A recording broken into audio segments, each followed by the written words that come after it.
Hello hello बच्चा party, क्या हाल चाल सर जी? हम बढ़िया। 1 मिनट पहले सुन लो, इससे पहले तुम क्वेश्चन पे कूदो। हम ये एक सीरीज करा रहे हैं जिसके अंदर एक चैप्टर के एक टॉपिक से एक क्वेश्चन उठा रहे हैं जो पेपर में मोस्ट एक्सपेक्टेड है, जो जब से न्यू सिलेबस आया है तब से जिस हिसाब का पैटर्न उस चैप्टर को लेकर के चल रहा है उस टाइप का क्वेश्चन हम पूछ रहे हैं और उसमें कॉम्प्रिहेंसिव कवरेज भी हो जा रही है। बायबैक मैं करा चुका हूं। बायबैक के अंदर हमने एक क्वेश्चन उठाया जिसमें जर्नल एंट्रीज आ गई, फॉर्मूले की कैलकुलेशन आ गई, 3 फॉर्मूलेज की और बैलेंस शीट आ गई। उससे ज्यादा कुछ बचा ही नहीं चैप्टर में, वही सब था। अभी जो कैश फ्लो स्टेटमेंट आज होने वाला है इसी प्रकार से ब्रांच भी होगा, अमेलगमेशन, इंटरनल को फाइनेंशियल स्टेटमेंट सब होगा। तो सबसे पहले तो सब्सक्राइब करके बेल आइकन दबा लो ताकि आने वाली वीडियो सबसे पहले आप तक पहुंचे। हमारी सीरीज का नाम है 1 चैप्टर 1 क्वेश्चन सीरीज। स्पेशली उन बच्चों के लिए है जो कोई चैप्टर छोड़ करके जाना चाहते हैं या उनके 2-3 चैप्टर ऐसे हो रखे हैं उन्हें करने के लिए टाइम नहीं उनके पास बिल्कुल भी, और उन्हें छोड़ करके जाने की सोच रहे हैं कि इनके बिना ही काम चला लेंगे। तो एटलीस्ट अगर बिल्कुल भी टाइम नहीं है तो हमारी ये सीरीज जरूर आप देखिए, जरूर आप देखिए, आपको 100% बेनिफिट होगा, 100% बेनिफिट होगा। लाइक कर दो इस वीडियो को, तभी वीडियो मूव करेगी और आप जैसे नीडी दोस्तों तक पहुंचेगी। आपका भला हो रहा है, आप देख रहे हो तो सबका होना चाहिए प्लीज। और एक लाइक करोगे तो पक्का यहीं से क्वेश्चन पेपर में आएगा। ठीक है सर, हम कर देते हैं लाइक। और बच्चों हम कॉम्प्रिहेंसिव कवरेज करा रहे हैं, यहां से पेपर में क्वेश्चन आएगा, क्यों घबराते हो तुम? जब से नया सिलेबस आया इंस्टीट्यूट डायरेक्ट मेथड पूछ रहा है कैश फ्लो स्टेटमेंट। सारे पास्ट ईयर क्वेश्चन पेपर्स उठा करके एनालाइज करके तब ये सीरीज बना रहे हैं। हवा में कुछ भी नहीं लाते हम कि ये क्वेश्चन उठाया कराना शुरू कर दिया। बायबैक के क्वेश्चन की कॉम्प्रिहेंसिव कवरेज करवाई है, पूरा चैप्टर आ गया एक ऐसा क्वेश्चन लिया था। और डायरेक्ट मेथड के सारे पॉइंट्स आ जाएंगे, ऑपरेटिंग भी, इन्वेस्टिंग भी, फाइनेंसिंग भी आज वाले क्वेश्चन में। और डायरेक्ट मेथड ही पूछ रहा है जब से न्यू सिलेबस आया तब से इंस्टीट्यूट कैश फ्लो स्टेटमेंट का जो क्वेश्चन पूछ रहा है 99% केसेस में। तो इस बार भी पूरे चांसेस हैं। ओके सर जी, ओके सर जी। 6 नंबर का एक क्वेश्चन डायरेक्ट मेथड में, ये कर लोगे तो डायरेक्ट मेथड करना, उसको प्रेजेंट करना, कैश फ्लो का क्वेश्चन एटलीस्ट आप अटेम्प्ट कराओगे। और 6 में से अगर पूरा प्रॉपर इस क्वेश्चन को हाथ से सॉल्व कर ले तो ऐसा ही आया तो 6 ले लोगे, नहीं तो 4-5 तो कहीं नहीं जा रहे। चलो हम लोग शुरू करते हैं। ये डायरेक्ट मेथड का क्वेश्चन लेके प्रभु का नाम। एमएनटी लिमिटेड करके एक संस्था है, 31 मार्च 2021 को उसका कुछ डाटा आपको दे रखा है।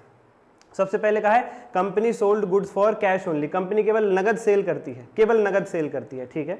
सेकंड पॉइंट में लिखा है ग्रॉस प्रॉफिट रेशियो 30% था। ग्रॉस प्रॉफिट रेशियो का फॉर्मूला जानते हैं आप लोग? लिखो अपने पास, gross profit upon net sales into 100, ये होता है ग्रॉस प्रॉफिट रेशियो का फॉर्मूला।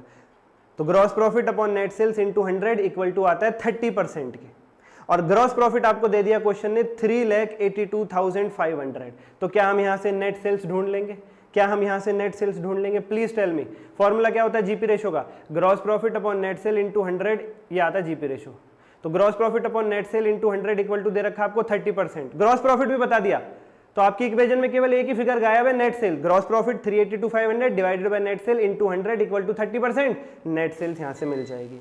थर्ड पॉइंट में ओपनिंग और क्लोजिंग स्टॉक का वैल्यू आपको दे रखी है। बच्चों डायरेक्ट मेथड में ओपनिंग और क्लोजिंग बैलेंस का कुछ भी नहीं करना आपको, किसी भी आइटम के ओपनिंग क्लोजिंग का। केवल कैश और बैंक बैलेंस का जो ओपनिंग क्लोजिंग बैलेंस है उसका एंड में ट्रीटमेंट करते हैं, एंड में डील करते हैं बस।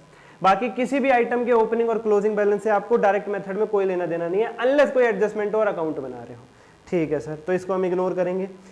Wages paid 492,500, office and selling expense paid 75,000, dividend paid 30, bank loan repaid 215, इसमें 15 का ब्याज है। ट्रेड पेबल्स का ओपनिंग क्लोजिंग बैलेंस दे रखा है, amount paid to trade payable भी बता दिया। टैक्स पेड 65,000, इन्वेस्टमेंट 7 लाख रुपए की थी, बेच दी एट अ प्रॉफिट ऑफ 20,000, यानी 7 लाख की इन्वेस्टमेंट को 20,000 के प्रॉफिट पर, बोले तो सेल कर दिया 720 में।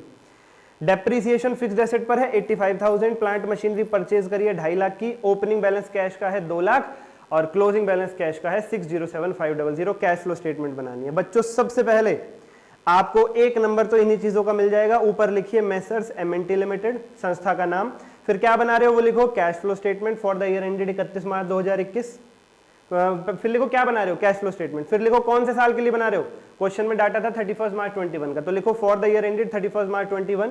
फिर ये भी लिखो कौन से मेथड से बना रहे हो, डायरेक्ट या इनडायरेक्ट। ब्रैकेट में लिखो using direct method. Particulars amount, particulars amount, 1 number यहां हो जाता है आपका।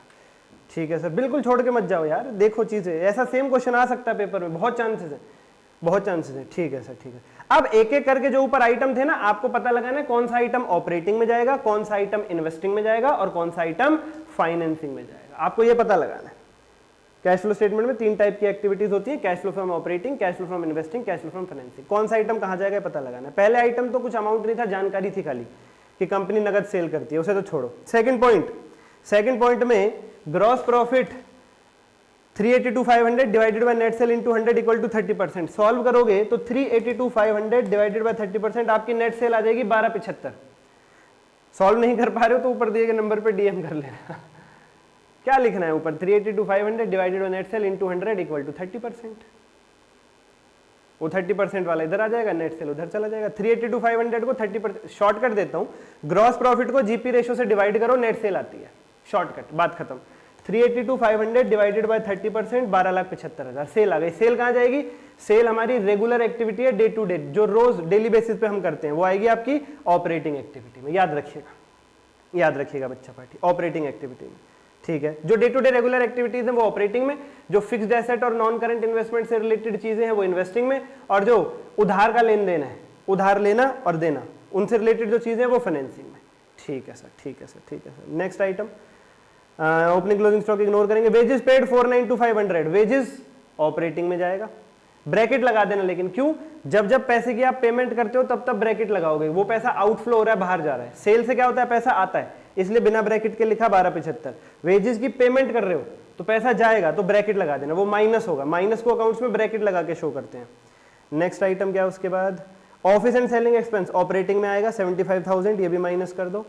उसके बाद और क्या ऑपरेटिंग में, डिविडेंड तो फाइनेंसिंग में जाएगा, और trade payable, amount paid to trade payable operating में जाएगा। ट्रेड पेबल कौन लोग हैं, जिनसे हम उधार खरीदते हैं, रेगुलर बेस पे ट्रांजैक्शंस होती है बच्चा पार्टी इनके साथ, रेगुलर बेस, इसलिए ट्रेड रिसीवेबल डेटर से पैसा आ रहा हो या ट्रेड पेबल क्रेडिटर को पेमेंट कर रहे हो, ऑपरेटिंग में जाता है।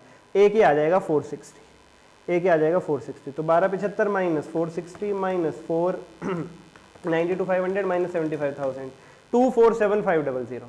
और लास्ट चीज, income tax paid 65,000, operating activity से ही माइनस होता है, इसको और माइनस कर दो 65, आपका फाइनल आंसर आ गया 182,500। Net cash generated from operating activities आ गया 182,500 बच्चा पार्टी। ठीक है सर, बहुत बढ़िया सर। उसके बाद नेक्स्ट आइटम क्या है, हमारे पास इन्वेस्टिंग बनाएंगे सर। अब इनमें से देखो इन्वेस्टिंग में कौन कौन जाएगा, डिविडेंड पेड तो फाइनेंसिंग में जाएगा, बैंक लोन फाइनेंसिंग में जाएगा, टैक्स पेड चला गया, ट्रेड पेबल चला गया ऑपरेटिंग में। इन्वेस्टमेंट 7 लाख रुपए की आपने बेच दी। मैंने कहा इन्वेस्टिंग एक्टिविटी में क्या क्या आता है, फिक्स्ड एसेट्स और नॉन करंट इन्वेस्टमेंट से रिलेटेड चीजें। 7 लाख की इन्वेस्टमेंट 20,000 के प्रॉफिट पर, यानी कितने में सेल कर दी, 7,20,000। तो सेल ऑफ इन्वेस्टमेंट आ जाएगी 7,20,000। सेल हो रही है इन्वेस्टमेंट की, पैसा आएगा तो ब्रैकेट मत लगाना, आएगा तो ब्रैकेट मत लगाओ, जाएगा तो लगाओ। डेप्रिसिएशन एक नॉन कैश एक्सपेंस है, डायरेक्ट मेथड में कैश फ्लो स्टेटमेंट में आता ही नहीं है। डेप्रिसिएशन कभी भी डायरेक्ट मेथड की कैश फ्लो स्टेटमेंट में नहीं आएगा, नॉन कैश एक्सपेंस है। ठीक है सर। उसके बाद प्लांट मशीनरी परचेज, हाँ सर आपने कहा फिक्स्ड एसेट से रिलेटेड चीजें इन्वेस्टिंग एक्टिविटी में जाएंगी, तो प्लांट मशीनरी फिक्स्ड एसेट है, 2.5 लाख की हमने परचेज कर ली तो यहाँ आ जाएगा। परचेज करिए तो पेमेंट करनी पड़ेगी, इसलिए ब्रैकेट लगाओगे, आउटफ्लो होगा परचेज के टाइम पे। 720 minus 250, 470। Net cash generated from operating investing activities 470। ये थोड़ा गलत लिख गया आपके स्टडी मटेरियल में, यूज्ड वर्ड तब आता है जब फाइनल आंसर नेगेटिव आ रहा हो, लेकिन फाइनल आंसर पॉजिटिव ही है। 720 माइनस 250, 470। जब फाइनल आंसर किसी भी एक्टिविटी का पॉजिटिव आ रहा हो तो जनरेटेड लिखते हैं, नेगेटिव आ रहा हो तो यूज लिखते हैं, ये गलती है यहाँ पर। Net cash generated from investing activities 4,70,000। उसके बाद क्या क्या रहेगा, जो अब तो जो भी रह गया वो फाइनेंसिंग में जाएगा। Dividend paid 30,000, bank loan repaid 215। कह रहे 215 में 15,000 का ब्याज भी है, हाँ तो ठीक है इंक्लूड रहने दो, ब्याज भी फाइनेंसिंग में ही जाता है, हम हटाएंगे नहीं। 215 में अगर 2 लाख का मूल है, 15,000 का ब्याज है तो ठीक है, मूल और ब्याज दोनों ही फाइनेंसिंग में जाते हैं, प्रिंसिपल और इंटरेस्ट दोनों, ठीक है। तो 30 और 215 और तो कुछ दिख नहीं रहा, तो 30 और 215 दोनों नेगेटिव है क्योंकि दोनों पेमेंट्स हैं। फाइनेंसिंग में इनफ्लो कुछ नहीं हो रहा, आउटफ्लो हो रहा है। डिविडेंड पे कर रहे हो, बैंक लोन पे कर रहे हो, तो केवल आउटफ्लो है 2,45,000 का। यहां पे आप लिखोगे net cash used in financing activities 2,45,000, bracket लगा करके, क्योंकि नेगेटिव है, फाइनल आंसर नेगेटिव है तो उस पर भी ब्रैकेट आ जाएगा। ऑपरेटिंग और इन्वेस्टिंग का फाइनल आंसर पॉजिटिव था इसलिए वहां पे ब्रैकेट नहीं आया। अब तीनों एक्टिविटीज का नेट करो, एंड में क्या करना होता है, तीनों का नेट। ऑपरेटिंग से क्या आया था 182,500 प्लस का, इन्वेस्टिंग से क्या आया था 470 प्लस का, प्लस कर दो 470, 180 टू 500 प्लस 470। इन्वेस्टिंग में क्या आया माइनस 245, माइनस कर दो 2,45,000। फाइनल आंसर 407,500 पॉजिटिव बच रहा है, 407,500 पॉजिटिव बच रहा है। आखिरी स्टेप पे क्या करना होता है, अभी तक आपको 6 में से 4 नंबर मिलेंगे, या सॉरी 5 नंबर मिलेंगे अगर पूरा ठीक करोगे, एक कटेगा। अब आखिरी स्टेप पे क्या करना है, जो हमारा फाइनल आंसर आया तीनों पहले एक एक करके तीनों का नेट कर लो, पॉजिटिव है तो जनरेटेड, नेगेटिव है तो ब्रैकेट लगा के यूज्ड, फिर तीनों का नेट करो, तीनों का नेट आया 407,500 पॉजिटिव, यानी नेट इंक्रीज हो रहा है कैश। इसमें प्लस करो ओपनिंग कैश का बैलेंस, जो ऊपर दे रखा था 2 लाख रुपए, plus opening cash and cash equivalent plus 2 lakh, ये क्या आया 607,500, 607,500, 407,500 में 2 लाख जोड़ोगे 6,07,500 आएगा। चेक करो कि यही तुम्हारा क्लोजिंग कैश का बैलेंस था क्या आंसर में, क्वेश्चन में।